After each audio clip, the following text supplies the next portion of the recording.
Hello, everyone out there in YouTube land and Rumble land. Yeah, I'm on Rumble too. Diego de la Vega knows. And Twitter. Yeah, I'm on Twitter also. Yeah, now I am. Wasn't last year, but now I am. And you know why. You know exactly why.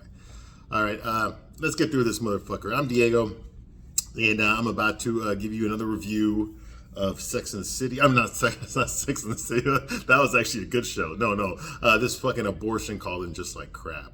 Okay, we're still on episode 3. Okay, and we're gonna review it. I'm gonna go by every fucking scene, and I'm gonna give you a straight man's point of view, because that's the point of view you didn't get when you watched this episode. Let's face it, okay? I've been on those YouTube channels, again, I've seen the people that review this stuff, okay? The good news is most people hate it, okay, from what I've seen. There's a bunch of other YouTubers out there that watch this shit, okay? And they don't like it either.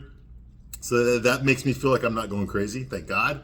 Okay, but also I don't know of any YouTubers that are straight men that actually fucking that give a shit enough about this show to fucking review it.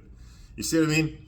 I know one, but his review is like fucking like 4 minutes long. How the fuck are you gonna talk about this diarrhea in 4 minutes? Okay, no, I've got history with this show. Okay, I was there from the beginning. Okay, I was there in the late '90s when Sex and the City first came out. Okay, I was there for the first episode. Okay, I watched all that shit. Okay, I was there. I know these people. I know these characters just like you do. If you're watching this, you'll probably watch the original show as well. Okay, so you know Carrie, you know Miranda, Samantha, and Charlotte. Okay, you know them pretty fucking well. All right, I know fucking Steve. I know Aiden. I know Big. We know all these fuckers. Okay, because I was there too. All right, I know them. I actually enjoyed Sex and the City. I thought it was a great fucking show. I didn't agree with it most of the time. Okay, because they never got the guys right. Okay, that's how it happens when you have a show that's written by fucking, a bunch of fucking unattractive middle-aged feminists and gay guys. Okay, who ends up suffering? Who ends up not being portrayed correctly? The straight guy, exactly. Okay, so that was the only problem I had with the show. Otherwise, the show was entertaining. I like the characters. I like the humor. I like the witty one-liners that fucking Carrie always had. All that stuff was pretty cool, all right? And I fucking hated Miranda back then, too. And now she got even uglier. Go figure. But this piece of shit, no, I don't know what the fuck this is. This is not fucking Sex and the City. It's not in Just Like Crap. Who are these people? Okay, these are just a bunch of unattractive women talking about fucking sex. Like, who gives a shit? Who gives a fuck? I don't care about any one of these people anymore. Who the fuck care? Carrie fucking murdered her husband. Why the fuck should I give a fuck about it? And I knew her husband. I knew Big. I was there when they first met, remember? Okay? Mr. John, I remember fucking John Preston. I remember him. I remember the kind of guy he was. And to see him go out that way, like instead of fucking calling 911, she just fucking smothered him. She killed him. What the fuck? How am I supposed to like you now? You fucking killed your husband. You killed Big, and I knew him. Just like you, I develop a sort of emotional attachment to some of these characters as well. Miranda, what the fuck did you do to Steve? How the fuck could you do that to him? He was one of the few guys that put up with your fucking shit. The way they treated Steve last season, what the fuck was that? I know obviously he's a fictional character, but I know guys like Steve. Okay, that's a guy who could be a friend of mine, easily be a friend of mine. And that's why it looks like, like some fucking ugly, disgusting fucking hippo broke his heart. Good luck finding a guy with lower standards than Steve, okay, Miranda? Good luck. Good luck with that, okay? What the fuck, man? You do him like that. You broke up your fucking family. Jesus Christ. And for what? So you can get it off with a fucking Fred Flintstone and drag? Fucking Ralph Cramden from the Honeymooners with lipstick on? Man, because that's what you fucking left him for. Goddamn, you're no prize either, but shit, man. At least that guy was devoted to you. What the fuck? Good luck finding someone like that at your age. And your looks too. Ugh. Hey, I'm gonna call it out. Hey, this show is so fucking superficial. Sex and the City was superficial, okay? And don't pretend it wasn't. Okay? Don't fucking pretend it wasn't, okay? It was all about looks. Okay, Sex and the City was all about looks. It's all about the fucking fashion, the purses, okay, the restaurants, okay, the whatever new technology, it premiered on Sex and the City. All the goddamn fucking product placement that was on there, okay? Fucking Amazon Prime. The first time I ever heard about Amazon Prime was on an episode of fucking Sex and the City back in 2003. Okay? So, smartphones, all that kind of shit I first saw on Sex and the City or in the movie or some shit like that. Okay? So don't give me that fucking crap that it wasn't, that I'm being superficial, okay? By judging women by, oh, fuck yeah, I am. I have no guilt judging fucking this character, this TV show on a superficial basis, okay? No guilt at all, because the show is fucking superficial, all right? Okay? There's no better way to criticize a fucking superficial show than with superficial statements, okay? So get the fuck out of here. These women are more obsessed with their looks than the men are that are watch this show, okay? The few men that actually watch this show, all right? So don't give me this fucking shit about being misogynistic and judging women on their look. Get the fuck out of here. Everyone on this fucking show judges people on what they look, what they're wearing, where they eat, where they shop. You know, I mean, get the fuck out. Where they live. Get the fuck out of here. Of course I'm going to judge them on the same rules that they use. Okay, so don't give me that fucking bullshit that I'm not being fair. You're misogynistic. Fuck you. The way they treat the men on this show is a fucking crime. It's disgusting. Give me one fucking show right now in 2023. One fucking show right now in 2023 where the men treat the women like total fucking shit. Give me one show right now. None. But I can name like 15 off the top of my head where the women continually treat the straight guys like shit.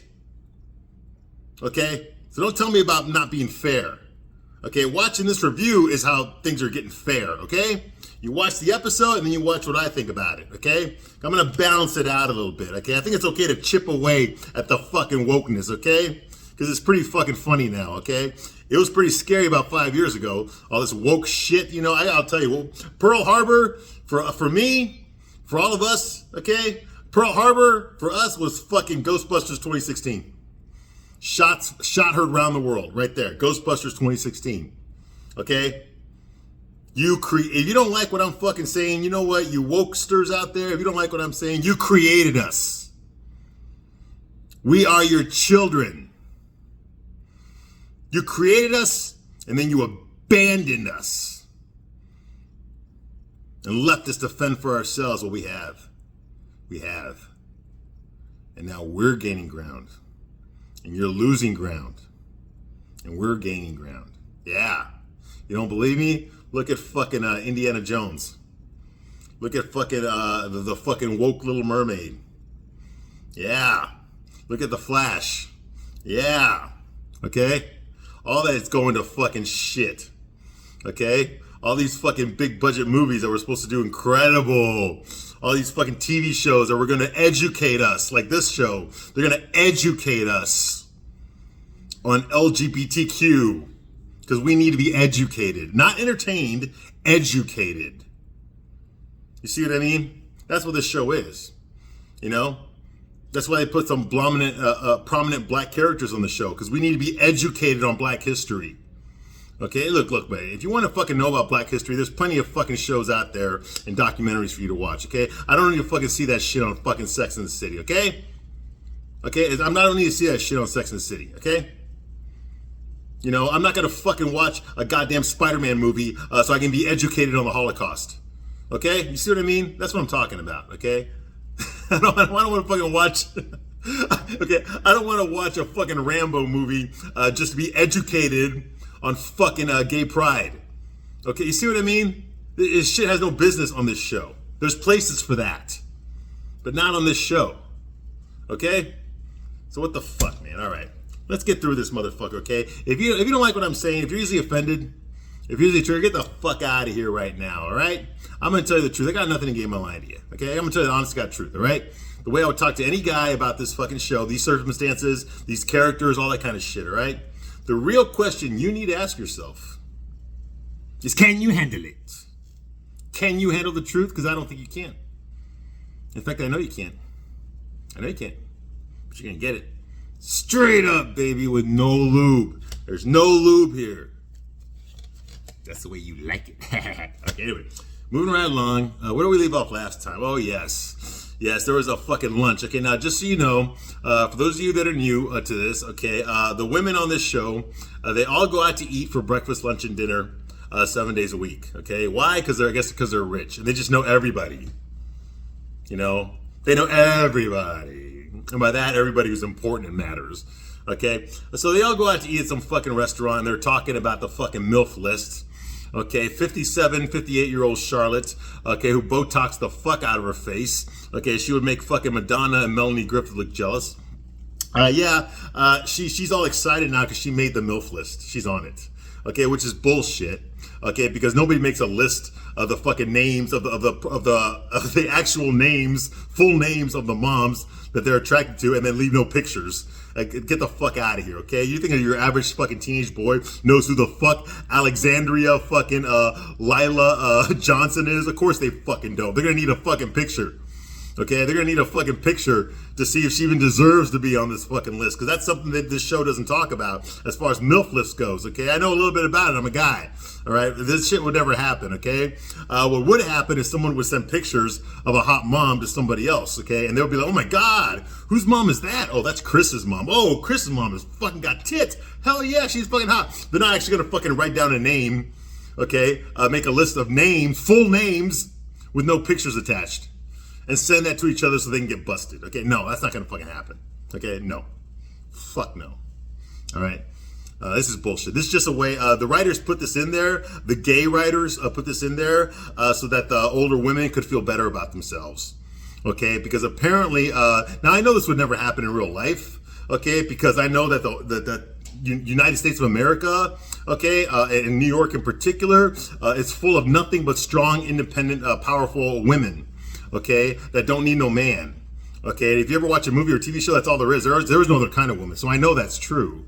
Okay, so I obviously, because that is true, these women that are older or whatever don't look as hot as they used to when they were like in their 20s or 30s. They would never fucking need some sort of validation from young, good-looking kids. Okay, boys, in order for them to feel better about themselves. That would never happen in real life because, like I said, all the women in the world, well, at least in America, are all strong, independent, tough, okay, and don't need no man and can do anything better than a man can do, okay? So therefore, it would never happen that they would need some sort of external validation from a bunch of fucking teenage boys. Okay, that would never fucking happen, okay? But since it's a TV show, we gotta act like it would, okay?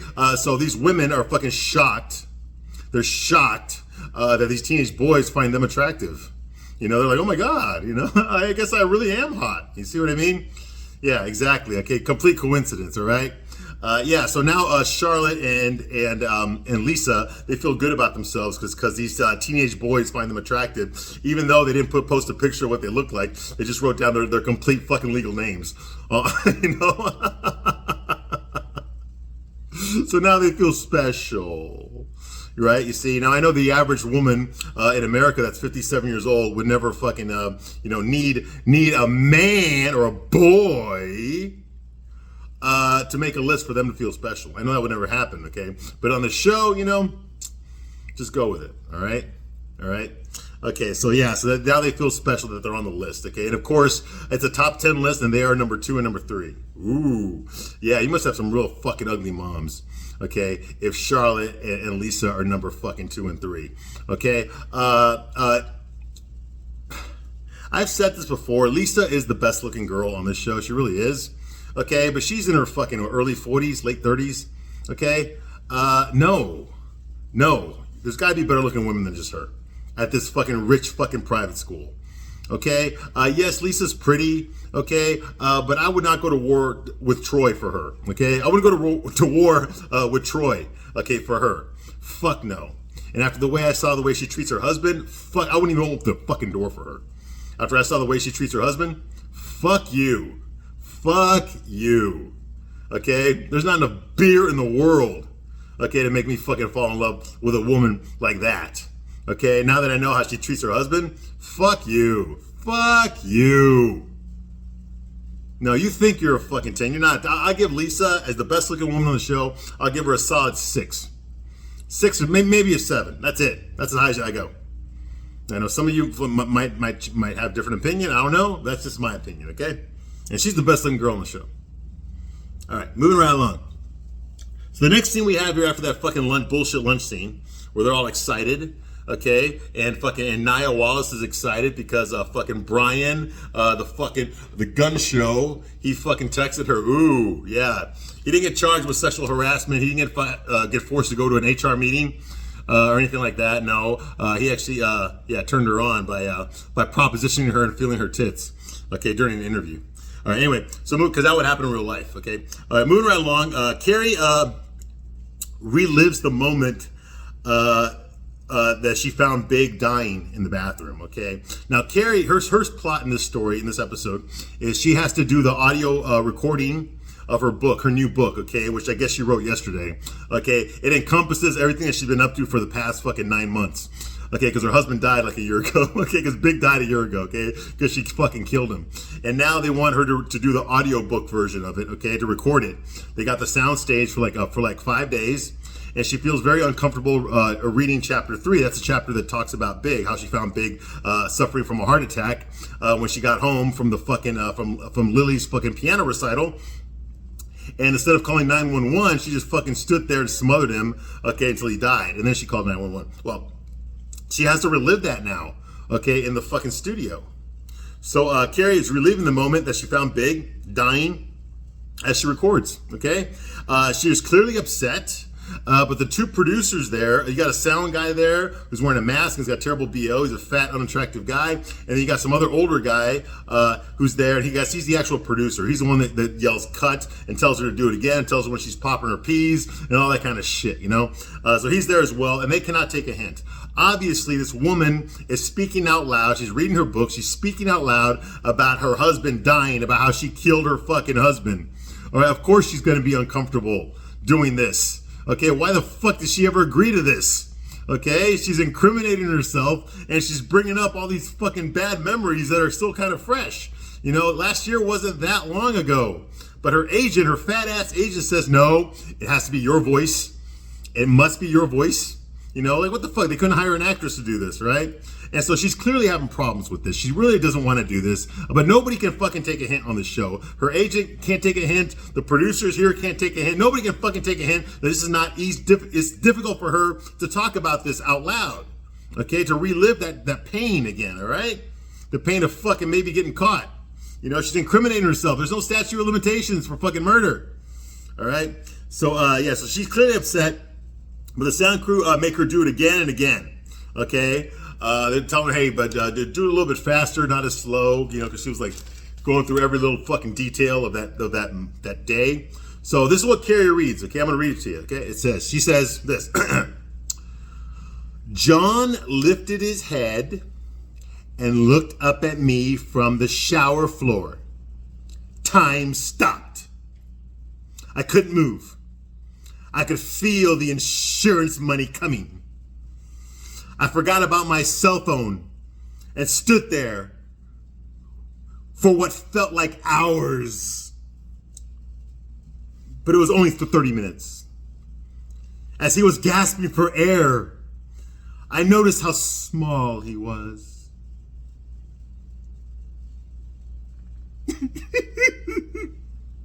Yeah, crocodile tears.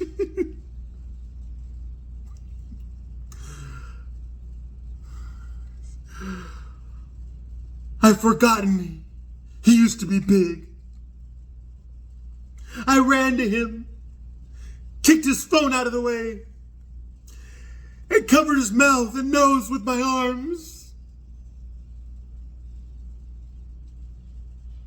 And then we hear the shower water. They play the shower water in the scene. Well, she's crying too much now, okay, while she's reading this aloud, okay, and so they skipped chapter 3 for now. They're like, okay, you know, we'll get back to that chapter later, okay. Obviously, this is upsetting you, you know.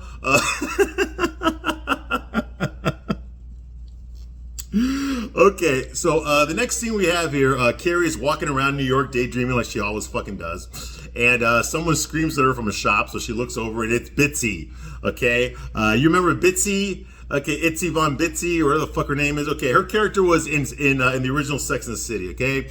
She was that woman, that rich old lady that married Nathan Lane's character, okay? I forgot his name, okay? But he was like the popular guy. And he was friends with Carrie.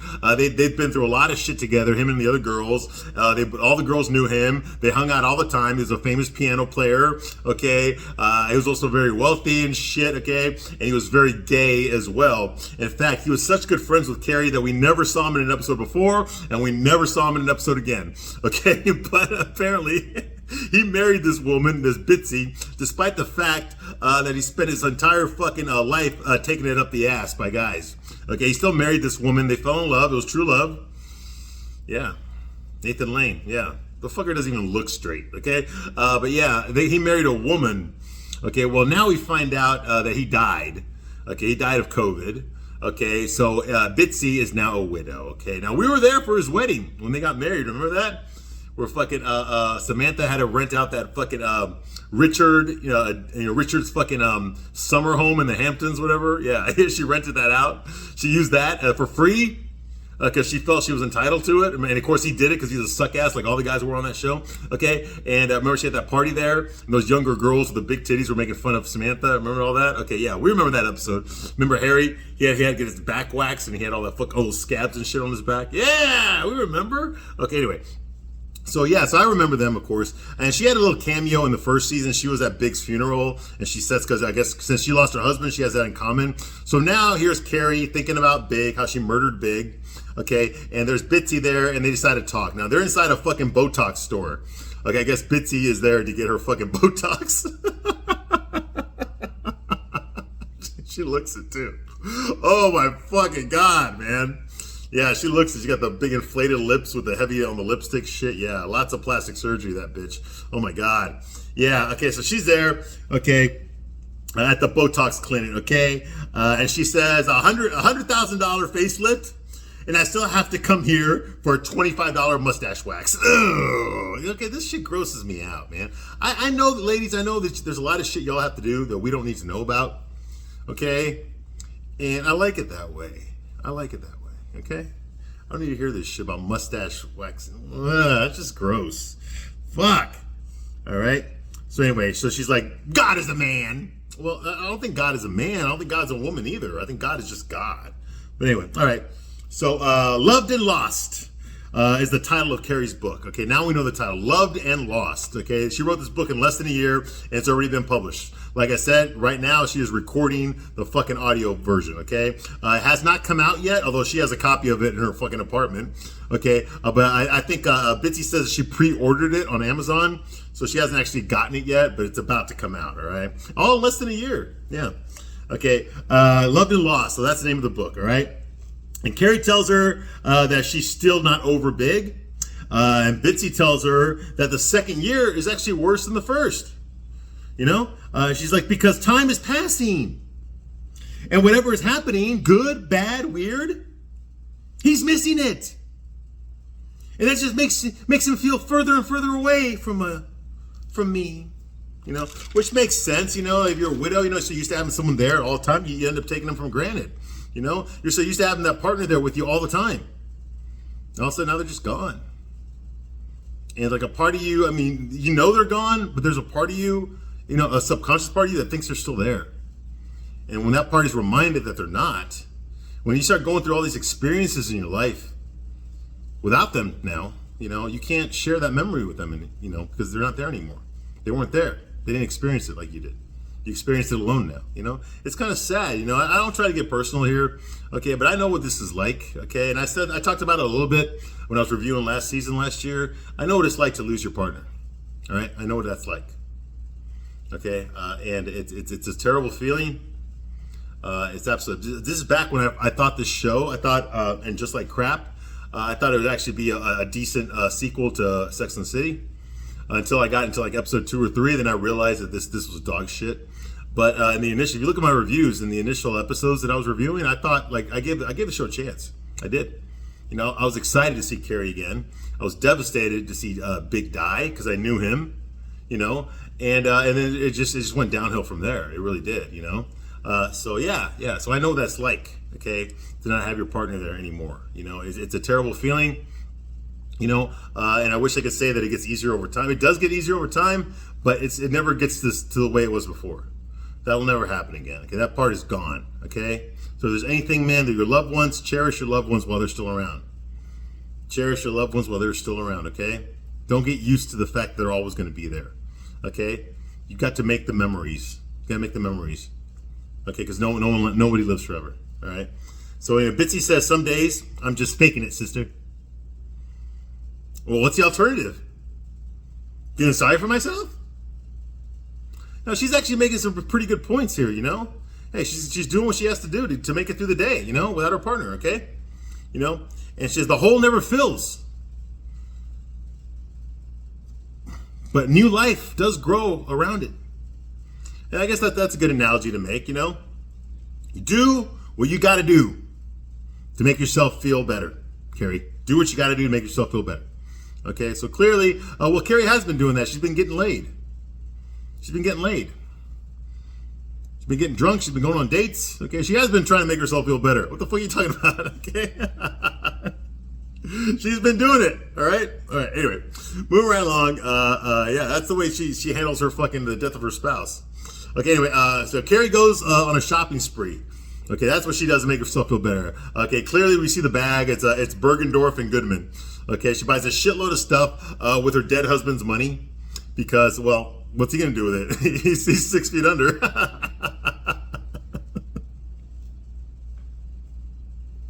The life insurance policy. I'm pretty sure it was pretty good. It was pretty fucking good. Okay, yeah. So she buys a shitload of shoes that she's never gonna fucking wear. Okay, and then she reads her book out loud. Okay, but she can't, okay? She starts reading chapter 3 of her book out loud to listen to herself, and she can't do it. She can't get through with it, okay? So she calls Gary Schneider. Gary Schneider is the producer, the audiobook producer that's working with her, and she leaves him a message and says that, hey, I got COVID. I can't fucking record this audiobook anymore. I got COVID. Sorry, you're going to have to hire an actress. Bye. Okay, so she comes up with a bullshit excuse so that she does not have to come to the studio and read this fucking story, read her chapter, okay? So that's what she does, all right? And I understand it. I don't feel mad at her for this, okay? Obviously, you're dealing with the death of your husband. You know, she's not ready to relive it. What does piss me off, though, is that nobody, not her agent and not the producers there, okay, in the soundstage, they're all acting like they don't know that this was bothering her. They're all acting like, what the fuck, you know? I mean, that'll be the first thing I would think about if I was any one of these characters, would be like, well, obviously she's not over him yet. It's too soon. Christ, he's only been dead like a year now. Yeah, this is too soon. We can't ever do this. We have to hire an actress, okay? I know the agent doesn't want that. She wants Carrie's voice, but fuck that noise, okay? This is too painful for her. It just fucking happened a year ago. It's not like this happened 10 years ago, okay? Okay, and it's still kind of fresh to her. She doesn't want to fucking relive it in front of other people, and definitely not for the fucking whole world who's gonna buy her book to hear it, okay? So no. Fucking, it's too personal. Fucking hire an actress to do it. Okay, that's what they should have done. That's the first thing any normal person would have thought. But nobody thinks that on this show because everyone's a fucking idiot. All right. So anyway, the next scene, Miranda walks out of a phone store and decides to get a tattoo. Ooh, yeah, she can get a tattoo. Okay, to remind her never to go back to the robot. The robot in a law firm billing 80 hours a week. Okay, so obviously she's retired. She doesn't do law anymore. She dropped out of fucking law school. She's gonna go to law school. Nia was her professor to learn about fucking anti-racism law. And she dropped out to be with Shay in fucking LA. Okay, so now she got nothing to do but sit around with her thumb up her ass. Okay, so while Shay is working. Okay, so she goes to the tattoo place, and of course the tattoo guy's really nice. Okay, and very, very compassionate and stuff. And he shows her the fucking robot from the fucking Jetsons. Get a tattoo of this. This will remind you that you're not a slave to the fucking corporate structure. You're not just some robot billing clients 80 hours a week. Yes, anti-capitalism all the way. All right. So yeah, so the tattoo artist is basically a fucking life coach. All right. Next scene, Miranda calls Carrie. She calls Carrie to tell her about the tattoo that she's gonna get, and she's like, everybody has them now. And Carrie's going through her closet at the time, you know. Carrie's like, yeah, and everybody's getting them removed too. Come back home. Miranda's like, yeah, I'm scared of commitment, Carrie. You're right. You know, yeah, she's having a midlife crisis. She's having a near-death crisis, okay? Because she's past middle age, okay? You know, it's pretend life here, Carrie. I never want it to end. You know, yeah, pretend for you, okay? But for your fucking husband that you divorced, you know, divorce raped, you know, it's not pretend to him. It's pretty fucking real. You know, and so she's like, I want a robot tattoo. And Carrie's like, I have COVID. All right. So next scene here is Charlotte. Charlotte calls Carrie, And she wants to bring something over to Carrie because Carrie has COVID. I talked to Miranda. She told me everything. Get the fuck out of here. I'm going to bring you some fucking caramel cookies. That's what Harry ate when he had it. Who gives a shit? Oh my God. Okay, meanwhile, Seema's smoking in bed because, there's no danger in doing that. Okay, and trying to find another Birkin bag online. Yeah, these are very important plot elements, okay, that they're going to come back to later on. I'm sure they will. Okay, Seema goes to lunch at a fancy restaurant, of course. They're all fancy restaurants, with Anthony. So Seema and Anthony are on a date together, okay? Anthony's like, Jesus Christ, $24 for gazpacho? It's a $2 soup and $22 for balls. I like Anthony. He speaks his mind. Okay, I just wish everything he said wasn't somehow fucking gay sex related. It's like everything he says is gay sex related. Doesn't he have anything else to talk about besides gay sex? I swear, if we were talking about his taxes, he would find a way to make it about gay sex. That's the only problem with Anthony. Otherwise, I think he's a breath of fresh air, believe it or not. And Seema claims it's another way for the city to rob you. Okay, she has a sentimental attachment to the Birkin bag because earlier in this episode she got robbed. A purse snatcher stole her Birkin bag and nobody helped her. Okay. Okay, she had a sentimental attachment. She bought herself that Birkin bag, after she made her first big real estate sale.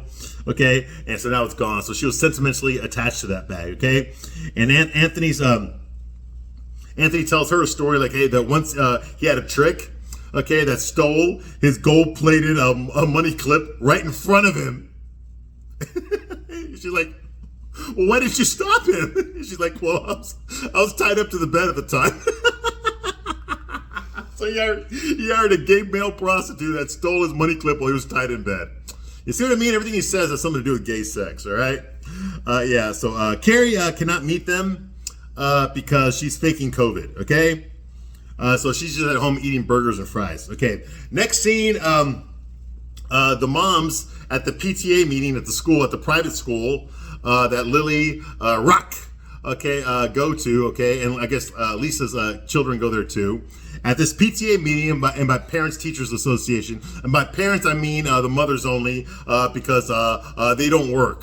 They just live off of their fucking hardworking husbands who are at work right now, making all the money that these women are using to live in the lifestyles that they're accustomed to. Okay, so it's just the mothers there. When I say parents, it's just the moms that are there at this meeting. Okay, no dads, and they're all determined. They all figured out who the kid was that made the MILF list. Okay, his name was Milo. Okay, Milo H. He's the teenager that made the MILF list. The MILF list that just had the full legal names of the moms on it with no fucking photographs, no pictures. And I guess he handed it out because guys get turned on reading women's names with no pictures. Okay, and he got caught by the principal who's offended that he wrote a list of female names with no pictures. That he had to mention it in a fucking PTA meeting. Yeah, realistic, huh? All right. So anyway, Charlotte is not comfortable talking this way about a young boy. Okay, until all of a sudden this young boy shows up. Now he didn't say anything. He just walks in there with his bat in his fucking, his private school uniform and his backpack, and just walks over there. And of course they slow-mo everything. Okay, so all these fucking 50-something-year-old, 40-something-year-old women stop everything they're doing just to.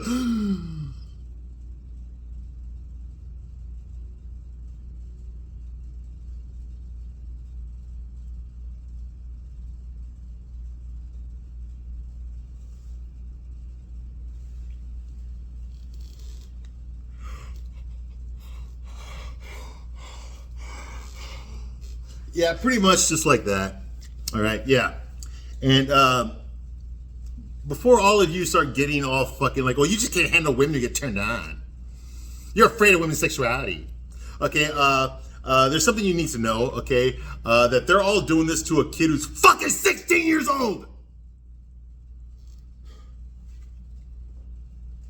You know what happened if guys were to do this? If the girl was fucking 16, there's a bunch of 50, 40-year-old men that were doing this. Do you know what fucking happened to us? You know exactly what would fucking happen to us. How the fuck is this okay?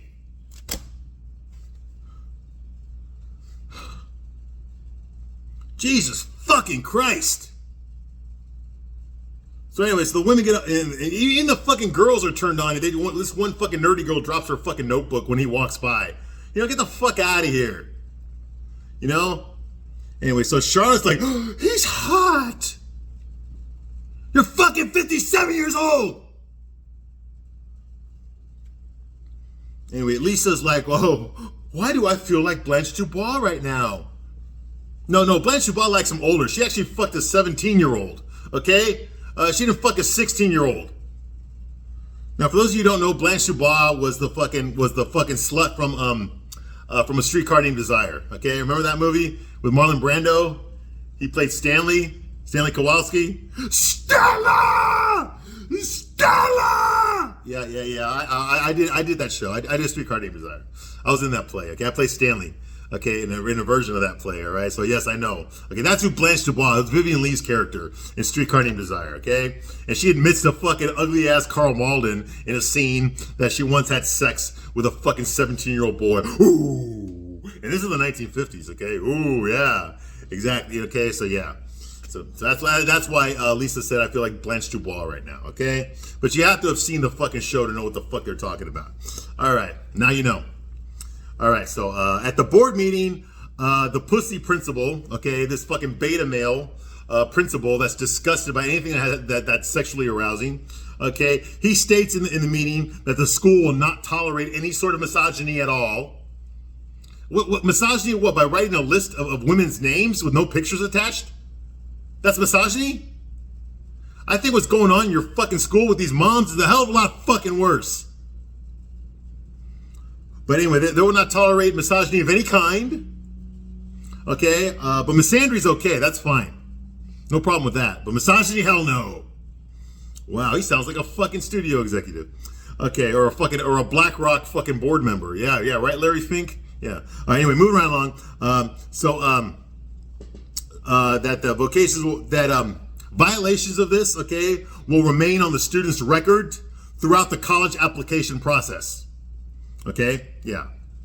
Okay, well, Charlotte and Lisa think that the penalty is too harsh.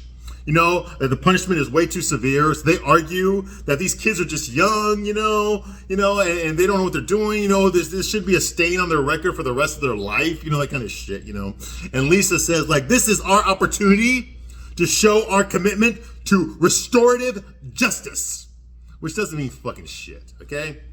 So the moms point out that the other moms that are there, they also got turned on by this kid, this Milo kid. They point out that the only reason that Charlotte and Lisa are defending Milo is because they're number 2 and number 3 on the fucking MILF list. Okay, and they act like we are. Okay, get the fuck out of here. This is fucking bullshit. All right, no, there's no fucking MILF list. What, pictures of women's names? Okay. And they act like they didn't know, of course, okay?